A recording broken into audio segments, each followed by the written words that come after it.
ഇന്ന് ഈദുൽ ഫിത്തറാണ്. ഈദുൽ ഫിത്തർ ദിനത്തിൽ വലിയ രീതിയിലുള്ള ആക്രമണങ്ങളാണ് ഇസ്രായേൽ ഫലസ്തീനിൽ അഴിച്ചുവിടുന്നത് എന്ന റിപ്പോർട്ടാണ് പുറത്തു വരുന്നത്. സ്വാഭാവികമായിട്ടും ഗാസ എന്ന് പറയുന്ന നഗരം ഇസ്രായേൽ പിടിച്ചെടുത്തു കഴിഞ്ഞു. അടുത്ത റഫയിലാണ് അവർ ഈ ഈദ് ദിനത്തിൽ ആക്രമണം തുടങ്ങിയിരിക്കുന്നത് എന്ന റിപ്പോർട്ടുകൾ ഇപ്പോൾ പുറത്തു വരുന്നു. ഇസ്രായേലും ഹമാസും തമ്മിലുള്ള വെടിനിർത്തൽ തകർന്നതിനു ശേഷം അത് നീട്ടുന്നത് സംബന്ധിച്ച് ഇതുവരെ ഒരു കരാറും ഉണ്ടായിട്ടില്ല. ഈ സാഹചര്യത്തിലാണ് ഇപ്പോൾ റഫ ഒഴിപ്പിക്കാനായി ഈ ദിവസം തന്നെ വലിയ ആക്രമണം അവിടെ തുടങ്ങിയിരിക്കുന്നതെന്ന റിപ്പോർട്ടുകൾ പുറത്തു വരുന്നു.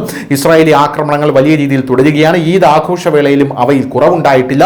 ഏറ്റവും വലിയ ഉത്സവമായ ഈദ് ദിനത്തിൽ ഗാസ മുനമ്പിൽ സ്ഥിതി ചെയ്യുന്ന റഫ നഗരം ഒഴിപ്പിക്കാനാണ് ഇപ്പോൾ ഇസ്രായേൽ സൈന്യം ശ്രമിച്ചുകൊണ്ടിരിക്കുന്നത്. ഇസ്രായേൽ സൈന്യം മുന്നറിയിപ്പ് അവർക്ക് നൽകിക്കഴിഞ്ഞു. റഫ നഗരം ഒഴിയുക അല്ലെങ്കിൽ ജീവൻ അപകടത്തിലായേക്കാമെന്നാണ് IDF കൃത്യമായി അവർക്ക് മുന്നറിയിപ്പ് നൽകിയിരിക്കുന്നത്.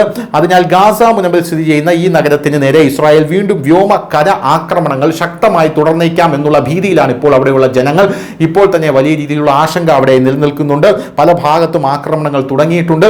എല്ലാ സഹായങ്ങളും വെച്ചിരിക്കുകയാണ് ഇപ്പോൾ എന്ന റിപ്പോർട്ടും പുറത്തു വരുന്നു. ഹമാസുമായിട്ടുള്ള വെടിനിർത്തൽ കഴിഞ്ഞ മാസം അവസാനിച്ചുവെന്നും അത് നീട്ടുന്നത് സംബന്ധിച്ച് ഇതുവരെ യാതൊരുവിധ കരാറും ഉണ്ടാകാത്ത സാഹചര്യത്തിൽ മാർച്ച് ആദ്യം ഇസ്രായേൽ സഹായം, ഭക്ഷണം, മരുന്ന്, ഇന്ധനം എന്നിവയുടെ വിതരണം നിർത്തിവെച്ചതായിട്ടാണ് ഇപ്പോൾ റിപ്പോർട്ടുകൾ പുറത്തു വരുന്നത്. 20 ദശലക്ഷം ആൾക്കാരിലേക്ക് ഈ ഒരു ദുരിതം എത്തിച്ചേർന്നിരിക്കുന്നു എന്നും നമുക്ക് മനസ്സിലാക്കാനായി സാധിക്കുന്നുണ്ട്. വലിയ ദുരിതത്തിലാണ് അവർ കടന്നു പോകുന്നത്. റഫ നഗരം ഒഴിഞ്ഞു പോകണമെന്ന മുന്നറിയിപ്പ് അവിടെയുള്ള ജനങ്ങൾ വളരെയധികം ഭീതിയിലാണ് നോക്കിക്കാണുന്നത്. വെടിനിർത്തൽ നിബന്ധനകൾ ഇസ്രായേൽ അംഗീകരിക്കുന്നതിനാണ് ഇത് ചെയ്യുന്നതെന്ന് ഇസ്രായേൽ വൃത്തങ്ങൾ പറയുന്നു. റഫ നഗരം കൂടെ നിങ്ങൾ ഒഴിഞ്ഞാൽ മാത്രമേ ഞങ്ങൾ ഇനി വെടിനിർത്തൽ നിബന്ധനകൾ അംഗീകരിക്കുകയുള്ളൂ. എന്തായാലും ഹമാസ് ഈ കാര്യത്തിൽ എന്ത് നിലപാടെടുക്കുന്നു എന്നുള്ള കാര്യവും ഇസ്രായേൽ കൃത്യമായി നിരീക്ഷിക്കുന്നുണ്ട്.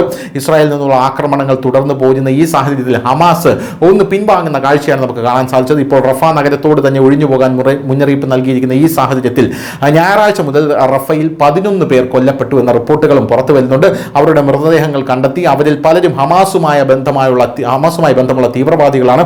റഫയിലേക്ക് പോകുന്നതിന് പകരം മുവാസിയിലേക്ക് മാറാൻ ഇസ്രായേൽ സൈന്യം ഫലസ്തീനികളോട് ആവശ്യപ്പെട്ടിട്ടുണ്ട്. അങ്ങനെ മുവാസിയിലേക്ക് നിങ്ങൾ മാറണം, റഫ നഗരം ഞങ്ങൾ ഒഴിപ്പിച്ചെടുക്കുമെന്നാണ് ഇസ്രായേൽ പറയുന്നത്. ധാരാളം ആളുകൾ അവിടെ ടെന്റുകളിൽ താമസിക്കുന്നുണ്ട്. മുസ്ലിങ്ങൾ പരസ്പരം ആഘോഷിക്കുകയും കണ്ടുമുട്ടുകയും ചെയ്യുന്ന ഈദ് ദിനത്തിലാണ് ഉത്തരവ് പുറപ്പെടുവിച്ചത്. കൂടാതെ ഇത് റമദാൻ മാസത്തിന്റെ അവസാന ദിനമാണ് എന്നുള്ളതും ഇതിലെ ഏറ്റവും വലിയ പ്രത്യേകതയാണ്. മെയ് മുതൽ ഇസ്രായേൽ റഫ ക്രോസിംഗ് കൈവശപ്പെടുത്തിയിരിക്കുകയാണ് എന്നുള്ളതാണ് മറ്റൊരു കാര്യമെന്ന് പറയുന്നത്. എന്തായാലും ഈ ഈദ് ദിനത്തിൽ കനത്ത മുന്നറിയിപ്പും വലിയ രീതിയിലുള്ള ആക്രമണത്തിലുള്ള ഒരുക്കങ്ങളുമാണ് ഇപ്പോൾ ഇസ്രായേൽ നടത്തിക്കൊണ്ടിരിക്കുന്നത്. News desk, news India Malayalam.